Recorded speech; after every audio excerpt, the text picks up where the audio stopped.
الحمد للہ رب العالمین والعاقبۃ للمتقین والصلاة والسلام علی سید المرسلین۔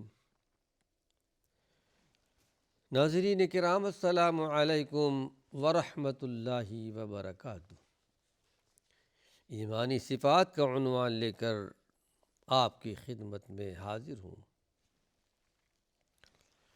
بات چل رہی تھی پچھلے درسوں میں تواضع اختیار کرنا، خلوص اختیار کرنا، عاجزی اختیار کرنا، اپنے آپ کو بڑا نہ سمجھنا، یہ ایمانی صفات ہے۔ فخر و غرور سے کام لینا ایمانی صفات کے منافی ہے۔ آئیے اس سلسلے میں ایک حدیث آپ کے سامنے پیش کر رہا ہوں۔ یہ روایت ہے ابو ہریرہ رضی اللہ عنہ کی۔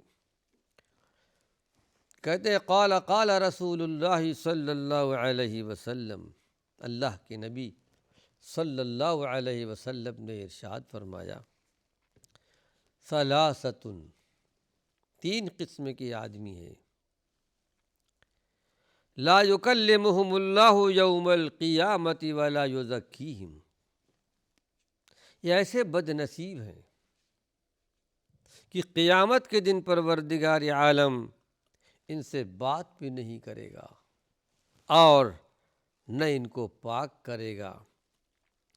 اور ایک روایت میں کہ ولا ینظر الیہم، اور نہ تو ان کی طرف دیکھے گا۔ وَلَهُمْ عَذَابٌ أَلِيمٌ، اور ان کے لیے دردناک عذاب ہے۔ تین قسم کے آدمی۔ رب ذوالجلال ہم سب کو محفوظ اور مامون رکھے، ان لوگوں میں شمار نہ فرمائے، ہماری اور آپ کی سب کی زندگی ایمانی صفات والی زندگی ہو۔ وہ کون ہے تین قسم کے آدمی؟ پہلے نمبر پر شیخ زان، بوڑھا آدمی ہے اور زناکار ہے۔ ملک کذاب، ملک ہے، بادشاہ ہے، حاکم ہے، جھوٹ بولتا ہے، کذاب ہے۔ وعائل مستکبر، اور چوتھا آدمی غریب بھی ہے اور تکبر سے کام لیتا ہے۔ آئیے اس کی تھوڑی شرح بیان کر دوں ناظرین کرام۔ بعض مصیبتیں بذات خود بھی سنگین اور گناہ کبیرہ ہوتی ہے، لیکن بعض خاص حالات میں اور خاص آدمیوں کے لیے اس کا صدور ہونا اور اس پر عمل کرنا سنگینی کو اور وہ چیز بڑھا دیتی ہے۔ مثلا چوری بذات خود ایک بہت بری مصیبت ہے، بہت بڑا گناہ ہے۔ چوری کرنے والا اگر دولت مند ہو، جس کو چوری کی کوئی ضرورت نہیں ہے، یا سرکاری محکمہ ہو، چوکیدار ہو، بڑے عہدے پر ہو، اللہ نے ہر طرح فارغ البال کیا ہے، لیکن رشوت لیتا ہے، غلط طریقے سے چوری کرتا ہے، اور بھی زیادہ سنگین جرم ہے۔ اس حدیث میں اس قسم کی تین مجرموں کے حق میں اعلان کیا گیا کہ ان بخت و نصیبوں سے قیامت کے دن اللہ رب العالمین بات بھی نہیں کرے گا، نہ ان کا تزکیہ کرے گا، نہ پاک کرے گا، اور آخرت میں یہ مجرم رب کریم کی نظر کریم سے بھی قطعی محروم ہو جائیں گے۔ ایک بوڑھا آدمی ہے، جھوٹا آدمی، دوسرا ناداری کے باوجود، غربت کے باوجود، فقیری کے باوجود تکبر بھی کرتا ہے، ادرا کی چلتا ہے، گھمنڈ کرتا ہے۔ جوانی کی حالت میں اگر کوئی آدمی زنا کا مرتکب ہو جائے، یقیناً یہ کبیرہ گناہ ہونے کے باوجود قابل درگزر بھی ہو سکتا ہے۔ کیونکہ جوانی کی حالت میں شہوت سے مغلوب ہونا ایک فطری کمزوری ہے، اور اگر معافی مانگ لے اللہ کے جناب میں، اللہ کے حضور میں، لیکن اگر کوئی بوڑھا آدمی بڑھاپے میں یہ حرکت کرے، اس کی طبیعت کی سخت خباثت کی نشانی ہے۔ اسی طرح اگر کوئی بیچارہ عام آدمی اپنی ضرورت نکالنے کے لیے جھوٹ بول جائے تو اس کا گناہ بھی کبیرہ ہونے کے باوجود قابل معافی ہو سکتا ہے۔ ایک صاحب اقتدار حکمراں اگر جھوٹ بولتا ہے تو اس کی طبیعت کی انتہائی یعنی گندگی سی چیز ہے، بد اخلاقی کی چیز۔ ایسے ہی کوئی دولت مند اگر تکبر کرے تو انسانوں کی ایک عام فطرت، لیکن اگر کوئی غریب تکبر کرے تو وہ سنگین جرم بن جاتی ہے۔ یعنی حکمراں اگر جھوٹ بولنا شروع کر دے، جھوٹ بولنے کی ضرورت اس کو نہیں ہونی چاہیے اور نہ ہوتی ہے۔ غریب ہے، مسکین ہے یا کوئی حاجت مند ہے، جھوٹ بول دے، دونوں کے جھوٹ بولنے میں بڑا فرق ہے۔ اگر گھر میں فقر و فاقہ کے باوجود کوئی آدمی فخر و غرور کے ساتھ چلتا ہو تو یقیناً بلا شبہ انتہائی ندامت کی بات ہے۔ تینوں قسم کے یہ مجرم قیامت کے دن اللہ رب العالمین سے ہم کلامی سے محروم ہوں گے۔ اللہ کے جناب میں، اللہ کے حضور میں دعا کرتے ہیں کہ پروردگار عالم ہم سب کو ان تمام چیزوں سے محفوظ اور مامون رکھے۔ ناظرین کرام، آئیے اسلامی اور ایمانی صفات کیا ہیں مرد مومن کی؟ بہت ساری چیزیں اللہ کے پیارے پیغمبر نے بتائی ہیں، اور غیر ایمانی صفات کیا ہیں اس کی طرف بھی اللہ کے نبی نے اشارہ کیا ہے۔ شرم و حیا، حیا اور شرم، اللہ رب العالمین کو بھی حیا آتی ہے، لیکن حق بات بیان کرنے میں اللہ رب العالمین حیا نہیں کرتا۔ قرآن حکیم میں اللہ نے شاید تقریباً 2 مقام پر اس بات کا ذکر کیا ہے۔ ان اللہ لا یستحیی من الحق، اللہ حق بات بیان کرنے سے شرماتا نہیں ہے۔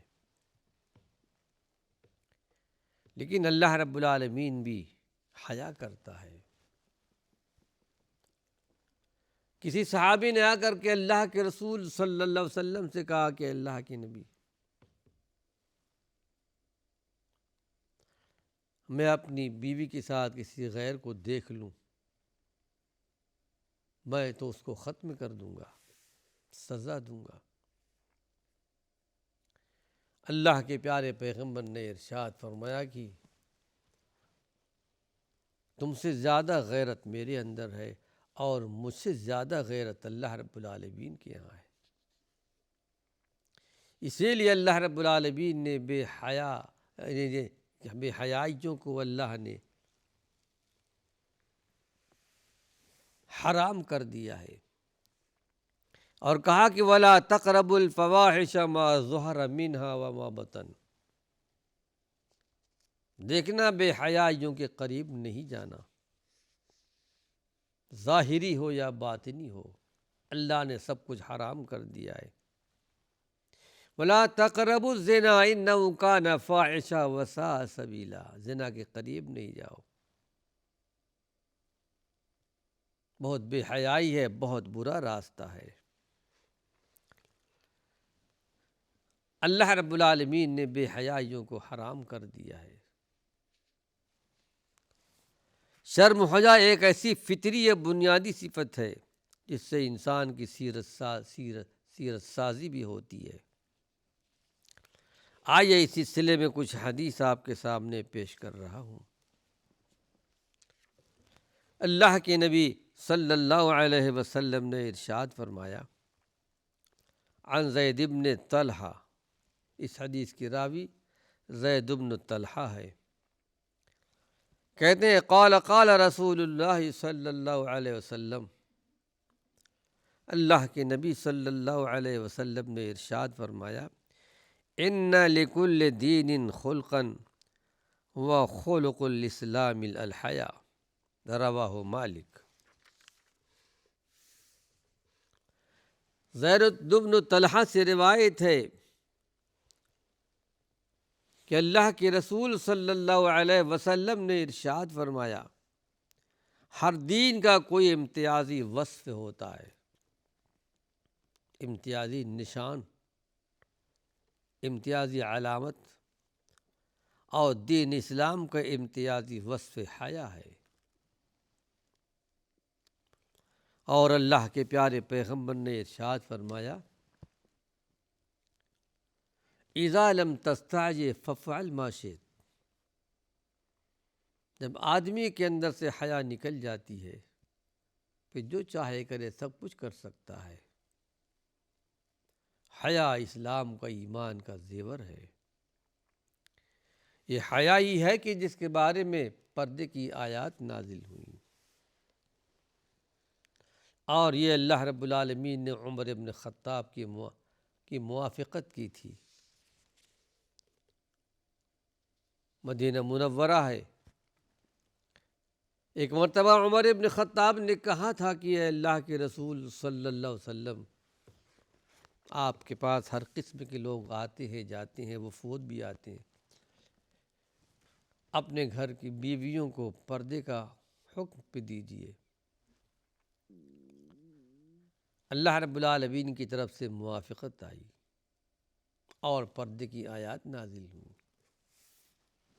اور تقریباً مفسرین لکھتے ہیں، محدثین کی تقریباً پانچ ایسے معاملات جس میں اللہ رب العالمین کی طرف سے موافقت آئی ہے۔ غزوہ بدر کے بارے میں جو قید ہو کر آئے تھے، صدیق اکبر نے مشورہ دیا تھا ان کو چھوڑ دیا جائے، ہمارے اپنے لوگ ہیں، قبیلے کے لوگ ہیں، رشتے کے لوگ ہیں، فدیہ لے لیا جائے، ہمیں طاقت حاصل ہوگی۔ عمر بن خطاب نے مشورہ دیا کہ اللہ کے نبی صلی اللہ علیہ وسلم، ان سب کو قتل کر دیا جائے، اور جس کا جو رشتہ دار ہے اس کے حوالے کیا جائے، وہ اس کو قتل کرے۔ بہت کچھ سوچنے کے بعد اللہ کے رسول صلی اللہ علیہ وسلم نے صدیق اکبر کے مشورے کو پسند کیا اور فدیہ لے کر چھوڑ دیے گئے۔ لیکن قرآن حکیم کی آیت نازل ہوئی عمر بن خطاب کی موافقت میں کہ فدیہ نہیں لینا چاہیے تھا، ان سب کو قتل کرنا چاہیے تھا۔ قرآن حکیم کی آیت نازل ہوئی، دوسرے دن عمر بن خطاب آئے اللہ کے پیارے پیغمبر کے پاس، تو صدیق اکبر بھی آپ کے پاس ہے، اور دونوں رو رہے تھے کہ اللہ کے نبی کیا بات ہے؟ کہ فدیہ لینے پر اللہ کی طرف سے قرآن حکیم کی آیت نازل ہوئی ہے۔ عمر بن خطاب کی موافقت کی گئی تھی۔ اس موقع پر اللہ کے نبی نے ارشاد فرمایا، اے عمر، تمہاری مثال تو نوح علیہ السلام کی طرح ہے۔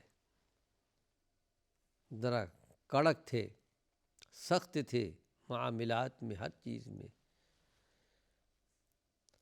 کہا تمہاری مثال تو نوح علیہ السلام کی طرف ہے کہ انہوں نے اللہ کے جناب میں، اللہ کے حضور میں دعا کر دیا تھا، بد دعا کہ لا تذر علی الکافرین دیارا، اے اللہ تو زمین پر ایک کو بھی کفر کرنے والوں کو نہ چھوڑ، ان سے جو اولاد پیدا ہوگی وہ بھی کافر پیدا، کفر یعنی جو تیرے انکار کرنے والے ہوں گے۔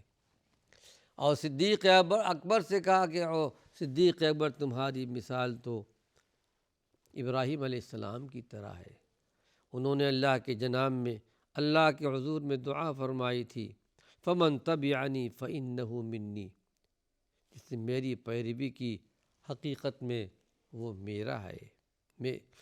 وَمَنْ عَصَانِي فَإِنَّكَ غَفُورٌ رَحِيمٌ، اور جس نے میری نافرمانی کی، اللہ تیری ذات تو غفور الرحیم ہے۔ ہر دین اور ہر شریعت میں ناظرین کرام انسانی اخلاق کے کسی خاص پہلو پر نسبتاً زیادہ زور دیا گیا ہے۔ انسانی زندگی میں اسی کو نمایاں اور غالب کرنے کی کوشش کی جاتی ہے۔ عیسیٰ علیہ السلام کی تعلیمات اور شریعت میں رحم دلی، عفو درگزر پر بہت زور دیا گیا ہے۔ یہاں یہ سمجھ لینا چاہیے، قرآن و حدیث کی اصطلاح میں حیا کا مفہوم بہت وسیع ہے۔ ہمارے عرف عام میں حیا کا تقاضا اتنا ہی سمجھا جاتا ہے کہ آدمی فواحش سے بچے، شرمناک باتیں اور شرمناک کام کرنے سے پرہیز کرے، لیکن قرآن و حدیث کی اصطلاح پر غور کرنے سے پتہ چلتا ہے کہ حیا طبیعت انسانی کی اس کیفیت کا نام ہے کہ ہر نامناسب بات اور ناپسندیدہ کلام سے اس کو پرہیز کرنی چاہیے۔ حیا کا تعلق صرف اپنے ابنائے جنس سے نہیں، بلکہ حیا کا تعلق سب سے زیادہ مستحق و خالق اللہ رب العالمین سے، یعنی انسانوں کو اللہ سے بھی حیا کرنی چاہیے، لیکن بندہ اللہ سے حیا نہیں کرتا۔ قرآن حکیم میں ایک مقام پر کہا گیا ہے کہ تم اپنے عیبوں کو لوگوں سے چھپاتے ہو، تم اپنے عیبوں کو چھپاتے ہو، لیکن تمہارے عیب اللہ کے پاس چھپ نہیں سکتے۔ وہ پروردگار عالم جس نے بندے کو وجود بخشا اور اس کی نگاہ سے کوئی چیز غائب نہیں ہے، بندہ اپنے رب سے چھپاتا ہے، بندوں سے چھپاتا ہے، اللہ سے چھپا نہیں پائے گا۔ ناظرین کرام، وقت ختم ہو چکا ہے۔ تواضع، فروتنی، خاکساری پر بہت ساری باتیں کی گئیں، حیا ہے، شرم ہے، اس سلسلے میں کچھ مزید باتیں اللہ نے چاہا اپنے اگلے درس میں پیش کروں گا۔ وآخر دعوانا ان الحمد للہ رب العالمین۔